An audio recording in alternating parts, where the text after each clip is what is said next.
오늘 미증시 인사이트에는 김호균 한국투자증권 명동 PB센터 센터 팀장 그리고 이화진 IM증권 도곡 WN센터 과장 자리해 주셨습니다. 안녕하세요. 네, 안녕하세요. 자, 트럼프 대통령이 연준본부에 직접 갔죠. 이게 정말 특이한 일이었는데 연준본부 청사의 이 개보수 현상을 직접 이렇게 둘러보는 현상이 있었거든요. 이 트럼프는 이 파월을 옆에다 두고 공사비가 적힌 이 종이를 직접 보여주면서 공사비 내역을 따지기도 했는데 이 제작진이 우리가 회의하면서 이게 AI가 합성한 거 아니냐 팩트 체크를 했을 정도로 이게 진짜로 놀랬던 사건이거든요. 과연 이 미국 대통령의 행보, 이 이례적인 행보가 정말 공사비 때문이냐 아니면 다른 속내가 있는 거냐. 일단 김호균 부장 어떻게 보시는지 정말 궁금해지는데요. 예, 트럼프의 의도된 연출, 쇼잉에 가까운 모습을 우리는 목격한 것 같습니다. 사실 트럼프가 연준을 방문한다고 했을 때만 하더라도 과연 파월까지 만날 것인가 이런 생각을 했는데요. 그뿐만 아니라 오히려 이 둘이 이제 리모델링 현장에서 안전모를 쓰고 등장을 했고 트럼프는 금리 인하를 빨리 하라면서 등짝 스매싱과 비슷한 액션을 하면서 경악금치 못하는 장면을 연출했습니다. 기본적으로 이 장면 자체는 파월의 이제 약간 공사비 스캔들 이런 것을 좀 부각시키면서 압박을 하는 측면이 있고요. 이것이 어떻게 보면 자연스럽게 연준의 금리 인하까지도 연계적으로 압박하는 모습으로 볼 수가 있을 것 같습니다. 이 파월 입장에서 개인적 입장으로 보게 되면 자신을 매일같이 SNS로 공격한 트럼프 대통령을 면전에서 만나는 굉장히 그 부담스러움까지 함께 될 것 같습니다. 근데 결과적으로 중요한 건 과연 트럼프의 의도대로 그럼 금리가 내려갔을까로 보면 현재 10년물 금리 같은 경우는 4.4% 정도에서 오히려 좀 더 높게 유지가 되는 상황이거든요. 그래서 시장 효과는 좀 미미한 어떤 퍼포먼스가 아니었나라는 생각을 하게 됩니다. 네. 그렇지 않아도요. 이 세계 최대 이 채권 펀드 핌코에서 연준의 독립성을 억제하면 이게 오히려 시장에 좋지 않을 것이라고 경고를 했거든요.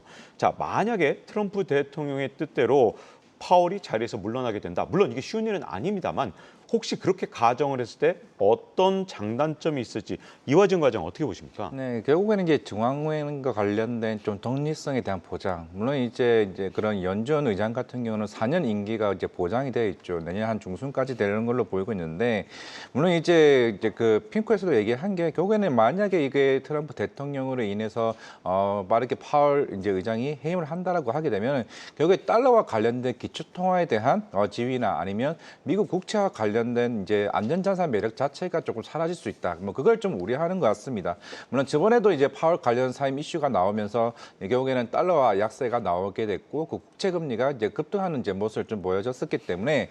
만약에 파월 이후에 이제 후임자가 새롭게 들어오게 되면은 뭐 케빈 워시나 아니면은 이제 윌러 연준 인사가 어느 정도 후보가 나오고는 있는데 이거 비둘기파적으로 왔다. 그러면 단기적으로는 금리는 빠르게 이제 인하할 가능성이 있겠죠. 있기는 하겠지만은 결국에 장기적으로 이제 국채 금리에 대한 상승, 결국에는 뭐 10년물이나 아니면은 장기적으로 그런 재정 적자에 대한 확대에 따라서 그런 우려가 좀 나올 가능성이 굉장히 크고 물론 실제적으로 의장 한 분 바뀐다고 해서 금리 인하가 바로 되는 건 아닙니다. 실제로 표결이 한 12명 정도까지 이제 포함되는 상황이기 때문에 그 모든 분들을 다 설득시켜야 되는 조금 그런 난항도 좀 충분히 좀 있다가 좀 보이고 있기 때문에 그런 측면에서는 일단은 단순하게 파월 의장이 바로 이제 해임된다라고 해서 금리 인하까지 바로 나올 수 있는 건 아니다라고 생각하고 있습니다. 네, 근데 또 반대쪽 측면에서 봤을 때 트럼프 대통령이 파월 이 연준 의장과 만난 다음에 파월 의장을 막 칭찬하면서 7월 달에 마치 금리 인하라도 좀 될 것처럼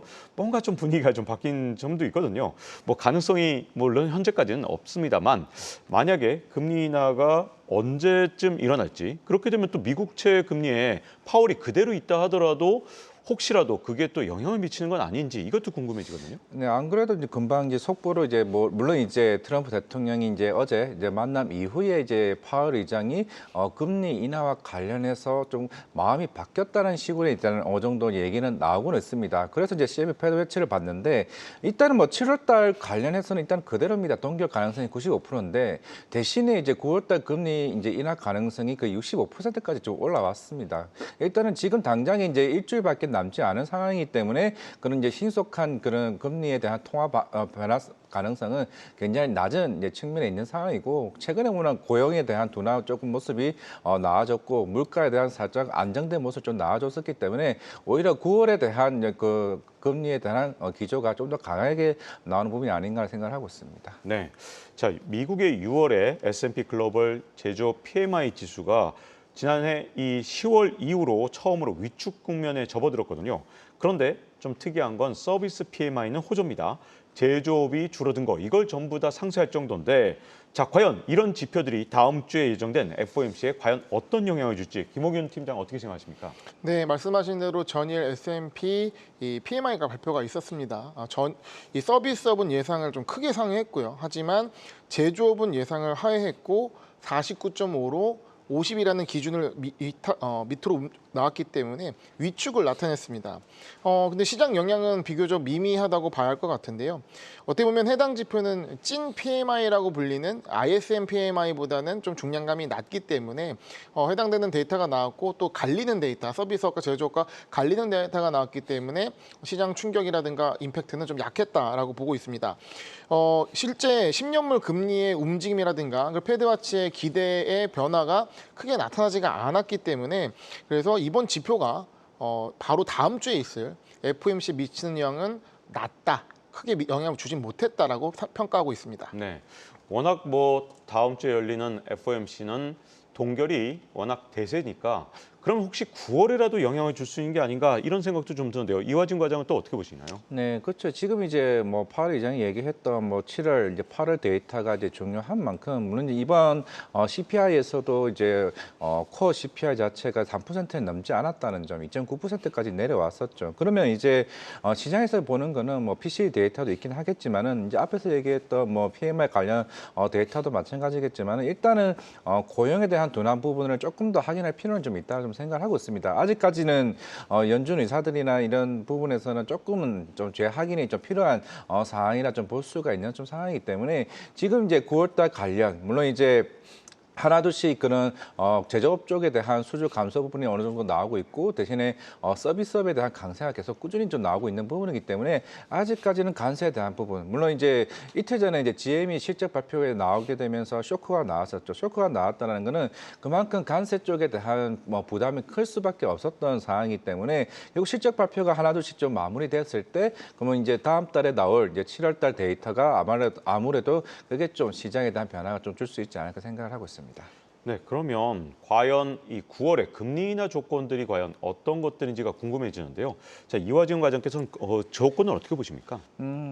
말씀대로 결국에는 이제 고용이겠죠. 물론 이제 실업수당 이제 청구 건수도 이제 7월 중순부터는 어느 정도 한 20만 대 어느 정도 중반 정도 수준을 좀 나오고 있는 상황이었고 그만큼 고용은 아직까지는 탄탄하다로 좀 볼 수가 있는 것 같습니다. 시장에서는 그런 그 평균적인 측면에서는 9월달 FOMC에서 이제 뭐 금리 인하에 대한 부분 물론 이거는 계속 꾸준하게 지금 오히려 인하 가능성이 점차적으로 크고 있는 좀 측면이고 결국에는 지금 인플레이션을 좀 봐야 되지 않을까 좀 생각을 하고 있는데 특히나 지금 이제 특히 신차나 이제 오히려 중고차 가격들은 오히려 빠지는 이제 추세입니다. 대신에 이제 주거비나 관련 이제 서비스업 쪽에 대한 부분들이 아직까지는 크게 물가가 좀 잡히지 않았던 측면이 있는 상황인데 만약에 다음 달에 3% 이상 물가가 올라가지 않는다라고 하게 되면은 충분히 이제 9월 달에는 무조건 이제 금리 인하에 대한 기조가 좀 더 강하게 좀 나오지 않을까 좀 생각하고 있습니다. 물가와 과연 고용, 특히 물가도 이제 관세 영향이 어떻게 적용될지 참 그것도 궁금하거든요. 자, 김옥윤 팀장께서는 어떻게 보십니까? 네, 현재 9월 금리 인하 확률은 50%로 뜹니다. 반반인 상황인데 저는 개인적으로 봤을 때는 한 70% 넘게 그 인하 확률을 좀 보고 있거든요. 9월 인하를. 그러니까 어떻게 보면 패드와치가 정확히 시장을 맞춘다기보다는 기대에 가깝고요.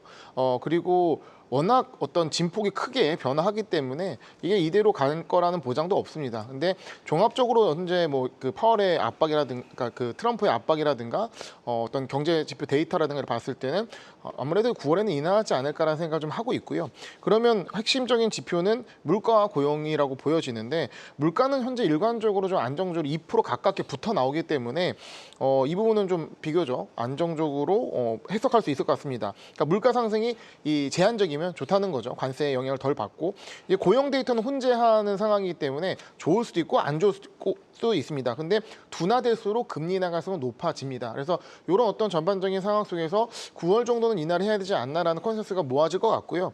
또 다른 변수는 저는 관세라고 생각합니다. 이 8월 2일 유예 시한 때 혹시 모를 관세 충격이 발생되면 이 경기 연착륙이 아니라 하강 시나리오가 작동하면서 증시 충격이 오게 되고 이와 함께 정치적으로도 금리 인하에 대한 어떤 압박이 상당히 높아지는데요. 아니 지금 이렇게 장이 좋은데 그런 일이 생기겠어라고 하실 수 있겠지만 불과 얼마 전 4월 2일 관세 충격 때 이런 상황이 발생을 했었습니다.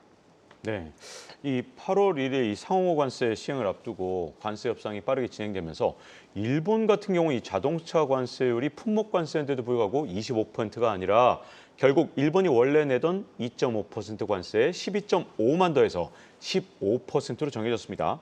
자, 그러면 이거 한번 미국 입장에서 한번 보고 싶은데요.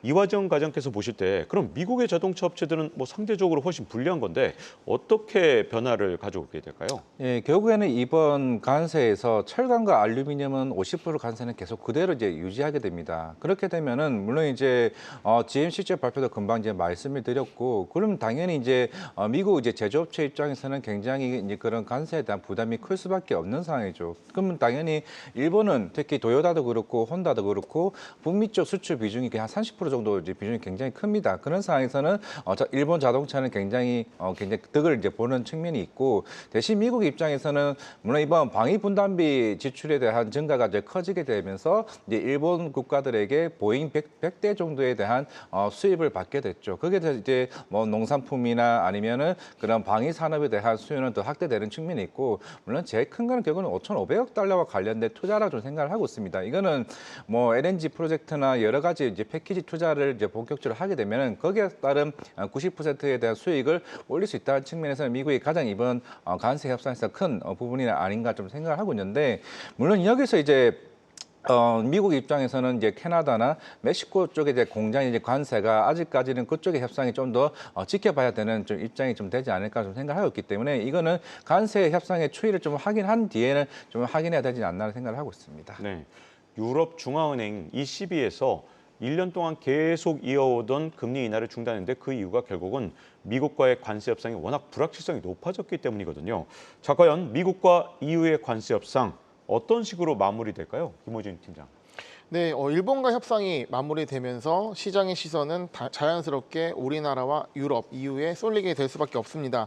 그런데 EU와의 협상이 좀 난항이라고 평가를 받고 있는데요. 그럴 수밖에 없는 게 EU 소속 국가가 상당히 많기 때문에 이걸 의견 조율하는 상당히 어렵다라는 점을 생각해야 할 것 같습니다. 트럼프는 벌써 유럽의 자동차, 철강, 농산물에 대한 관세를 압박하고 있고요. 유럽 입장에서는 이 디지털세로 압박하면서도 한쪽에서는 이 자국의 보조금 정책을 조정하려고 하는 정책을 같이 쓰고 있습니다. 근데 8월 1일까지 시한이 얼마 남지 않았기 때문에 이런 상황에서는 8월 1일까지 협상을 진행이 완료가 되기보다는 부분적 합의로 봉합만 해놓고 연내 그리고 가장 어떻게 보면은 중국보다도 마지막에 협상이 되지 않을까라는 예상을 하고 있습니다. 네, 트럼프 대통령이 어쨌든 뭐 하나씩 둘씩 이렇게 무역 협상을 마무리하면서 이 시장에서는 위험 자산에 대한 이 심리가 자꾸 개선되고 있는 그런 상황이거든요.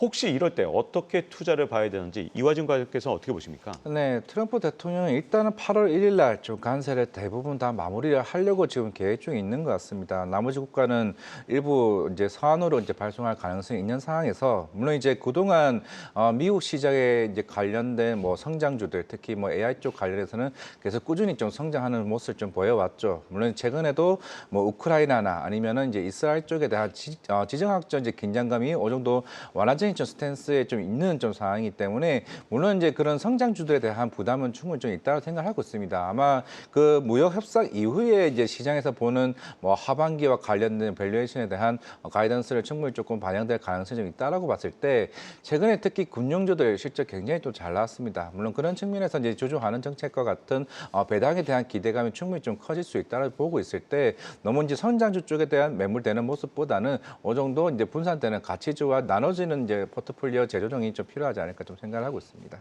네, 위험 자산이 이렇게 점점 강해지는 상황, 이런 상황에서 김호균 팀장께서는 어떻게 투자 관점 보시나요? 네, 지금의 최근에 이런 분위기를 만들게 된 건 일본과 협상 때문이 아닌가 생각을 합니다. 일본이 뭐 미국에 얼마를 투자하고 얼마나 개방을 하냐 이거보다도 시장에 임팩트를 준 건 숫자인데요. 바로 이 자동차 관세 15%. 이 숫자는 뭐를 의미하냐면 무역, 교역이 가능한 숫자가 된 거거든요. 그러면 어떻게 보면 미국의 어떤 입장이 또 무역을 막는 그런 조치가 아니라 어느 정도 무역을 인정하면서 교역을 인정하면서 이제 관세 수입을 받겠다라는 차원 해석되기 때문에 무역 협상이 파고로 가지 않을 거란 기대감이 굉장히 커졌습니다. 사실 이거는 저조차도 좀 놀라운 타이밍과 내용으로 생각이 되는데요. 근데 너무 이것 때문에 시장이 좀 낙관이 강해진 것 같습니다. 그러니까 시장에서는 만약에 조정이 온다면 단 한 가지 이유는 트럼프 관세에 따라서 조정을 받을 거라고 예상했는데 이것이 해소되니까 낙관 일관으로 좀 가고 있거든요. 근데 이거는 조금 위험하지 않나 생각을 하고 오히려 이거는 이 시장 하락의 조정에 혹은 트리거가 이 트럼프의 입이 아닌 제3의 어떤 공간에서 어떤 이슈로 나올 수도 있기 때문에 이 점에 대한 어떤 경계 심리는 좀 유지할 필요가 있다라고 생각합니다. 네, 이 JP 모건에서 최근에 재미있는 발표를 했어요. 내년부터 비트코인 그리고 이더리움의 담보대출을 준비한다 이런 내용인데 사실 이 JP 모건의 CEO 같은 경우 제이머 다이먼은 이 비트코인의 사기라고 보거든요. 그런데 재미있는 건 이 JP 모건 회사는 아주 착착 이렇게 비트코인 시대를 준비하고 있다는 겁니다. 자, 과연 앞으로 암호화폐 시장에서 어떤 점을 기대하고 또 어떤 점이 우려되는지 이화진 과장 어떻게 보십니까? 결국에는 지금 JP모건이 빠르게 그런 암호화폐나 이제 스테이블코인 쪽으로 이제 사업을 본격화한다라는 거는 그만큼 이제 기관 투자자, 이제 제도권 쪽에 대한 이제 편입 이슈가 아마 본격적으로 부각되는 것 같습니다.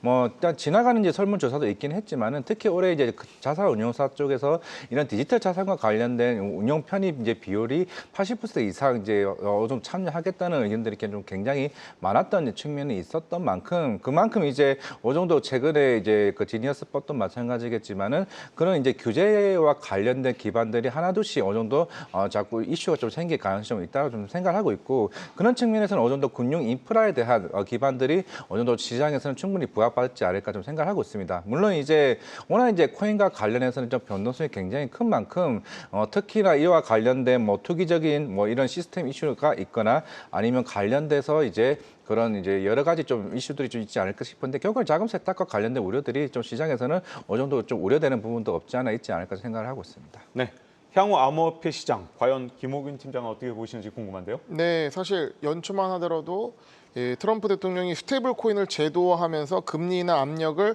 가져가겠다는 시나리오를 얘기했을 때 이거를 100% 믿는 사람 많지 않았을 겁니다.